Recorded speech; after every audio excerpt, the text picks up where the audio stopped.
It tends to be human nature that we focus on the things that are not going according to our expectation.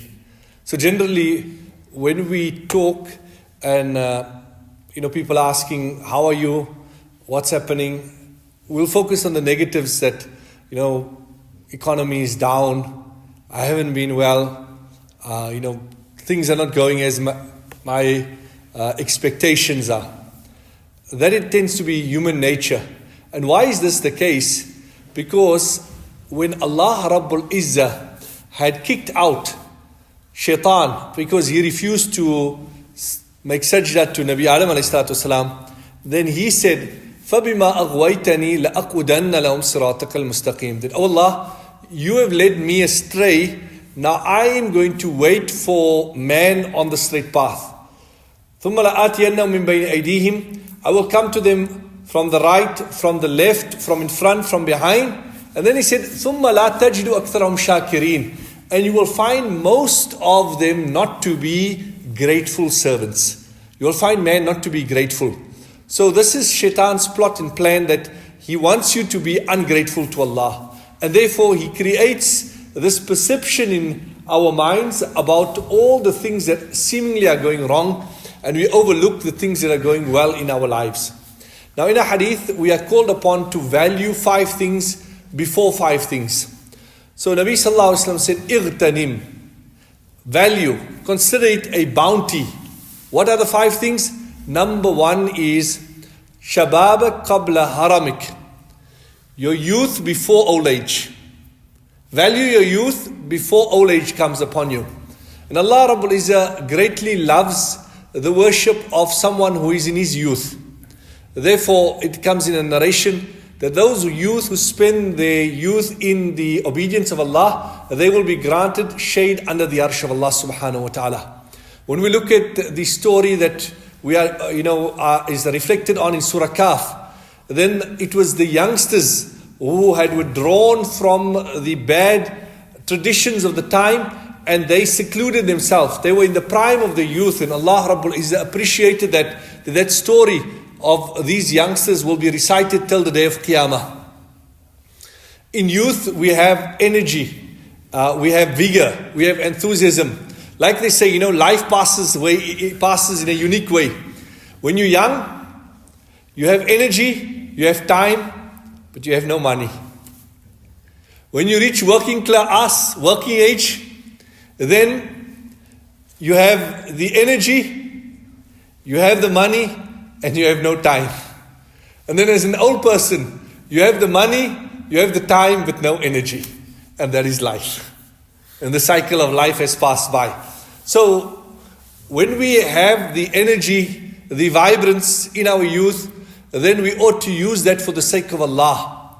What a person can fulfill, al-mu'minu al-qawiyyu khayrun wa ahabba ila Allah. That the vibrant, the energetic, the strong Muslim is more beloved to Allah than one who is weak, one who is, weak at heart, lacks enthusiasm, lacks motivation. So the first thing that we should value is our youth. The second thing that Nabi Sallallahu Alaihi Wasallam calls upon us to value, that is sihat, your good health. Value health before sickness comes upon you. We shouldn't take our health for granted. And when health is taken away, Fudail bin Ayaz rahimahullah said, قَلَّ نِعْمَةٍ زَالَتْ عَنْ قَوْمٍ فَعَادَتْ. That when a bounty is taken away because of the lack of appreciation, then it's very unlikely that will come back to you. In bygone times, there was a king who had a problem with passing urine. He just could not pass urine, and he was really suffering because of that. So he heard that there was a certain pious person who was, at the gates of the fort, that he could assist him with some medication that would allow him to pass urine. So he sent a message that this person should come to him. And the person said, no, the king wants my assistance, he must come to me. So the king was desperate that, the urine wasn't coming out, and he wanted to pass urine. So he said, okay, I will go to the person. So he came to the person and he said to him, I have this problem that I'm not passing urine. can you help me? He said, I will write out a prescription and give you medication. This will result in you passing urine, but what will you give me? I want half of your kingdom. The king was desperate. He was in a dire situation. So he said, okay, I'll give you half of the kingdom. So the pious man wrote out the prescription and gave him the medicine, and now he could pass urine. But when he started passing urine, it didn't stop. It was just going and going and going. So it created more of a problem for him. Anything that he drank just passed out. So he was now again perturbed. So he went back to the man and said, now I cannot stop passing urine. So the man asked him, you want some treatment? What do you have to offer? I want the other half of your kingdom.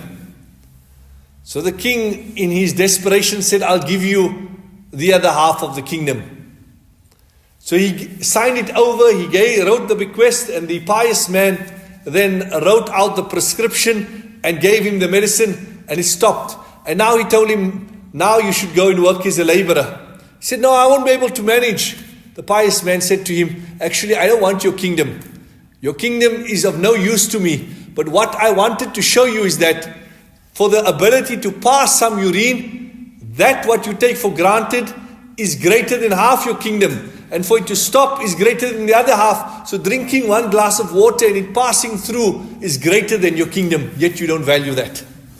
So, to value one's health, this is a great thing. And we need to value it. We need to utilize it in a way, take care of it, and not do those things or eat in a manner that will be detrimental to our health. The third thing which Nabi Sallallahu Alaihi Wasallam said we should value is our free time. Nabi Sallallahu Alaihi Wasallam said, value your free time before you become preoccupied. And when we are free, when we have free time, we tend to say, I'm just killing time, I'll pass time. There was a great tabi'i, meaning you have the Sahaba, then you have those who saw the Sahaba, the Tabi'in, and those who saw them are called the Tabi'in. So there was someone by the name of Abdul Rahman ibn Abi Anam. He was a Tabi'in. And it came in the mind of one person during his era. He said, I will visit all the pious people and ask them that if you know you have 24 hours left, how will you pass this 24 hours? Are you going to read Salah continuously? Will you perform, recite the Noble Quran, make dhikr? What will you do? So this person had this idea that I want to look at how people will pass this 24 hours, then I can adjust my life. So they came to this tabi'i by the name of Abu Abdurrahman bin Abi Anam. And they asked him, if you know that you have 24 hours to live, what will you do? What will you change in your life? How will you adjust your routine? So he thought for a moment and he said, actually I won't adjust my routine. I've drawn up a schedule for my daily life in such a way that I've considered that every day may possibly be my last day. So I'm passing every day like it is my last day. And therefore, if you tell me that tomorrow you're going to die, I will not be able to adjust my routine in any way because I've been already living it in this way. Subhanallah. That people have prepared for death in that particular manner. And to value your free time, we know the Sahih al-Bukhari, which is the most authentic book after the Quran. And one of the great scholars of the Sahih al-Bukhari who commentated on it is Ibn Hajar Asqalani rahimahumullah. He wrote a great commentary on it. And he dedicated his life to writing the translation and the commentary of hadith. And it's written with regards to his life that when he would be sharpening his pencil, this was at a time when you didn't have pens and pencils like our time. You would have a piece of wood, you would sharpen it, you would dip it in the ink pot, and then you would write. So the time that he would spend sharpening his pencil, he would utilize that time for the dhikr, so that time is not wasted. This is how particular he was about utilizing his time in a good, constructive manner. So the third part is value your free time before you become busy. The fourth advice of the Messenger ﷺ is value your wealth before poverty. We often, hear the story of rags to riches. That a person was very poor and he became wealthy. And there are instances where a person was wealthy and he lost his wealth. وَتِلْكَ الْأَيَّامُ نُدَاوِلُهَا. Allah says that these are the days that go around in a circle. That, conditions are always changing. So, one can never take it for granted. And when we say value your wealth, there's two ways.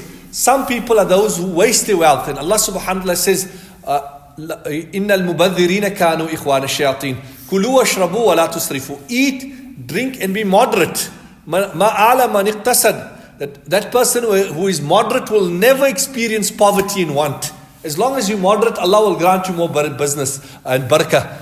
But when a person gets caught in extravagance and extremes, that is when a person will be deprived. So on the one hand, one needs to be moderate.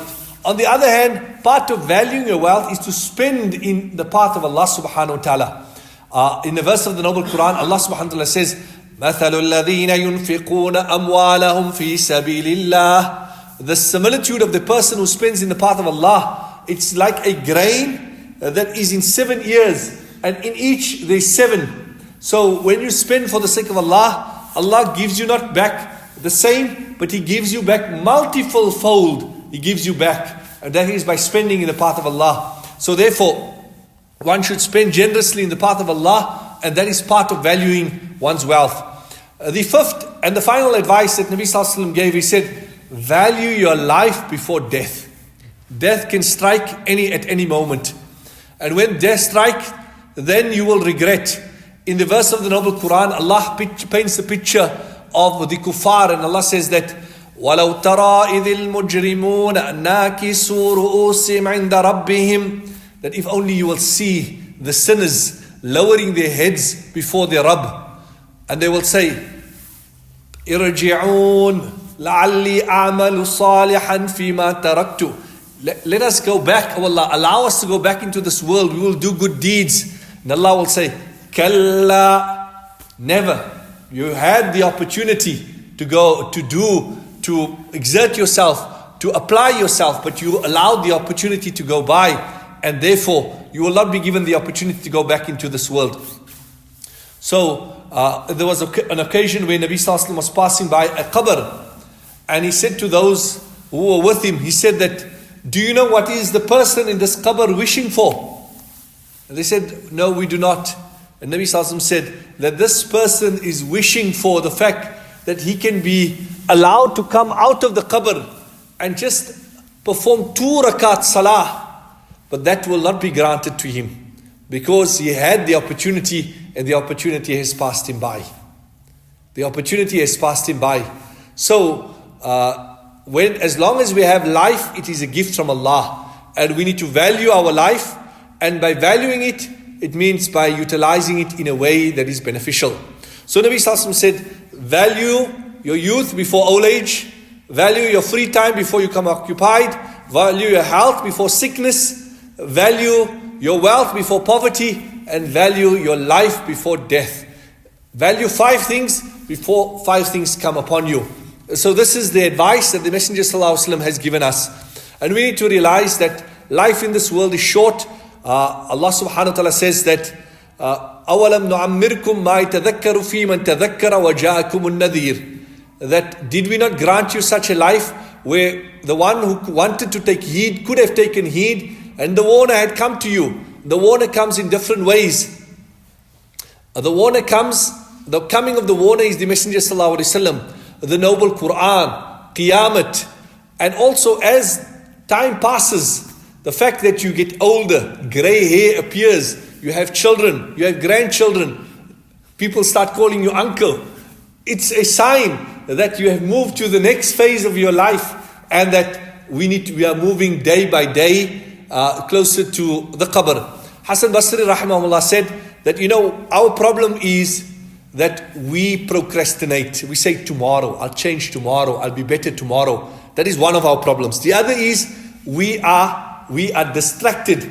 That when we are doing something, we're performing salah, our thoughts wander. So that is our second problem. So the first is that we procrastinate. The second is we get distracted. And the third problem is that we lack motivation. And therefore Nabi Sallallahu Alaihi Wasallam said we should make the dua, Allahumma inni a'udhu bika min al-hammi wal-huzn wa na'udhu bika min al-ajzi wal-kasl.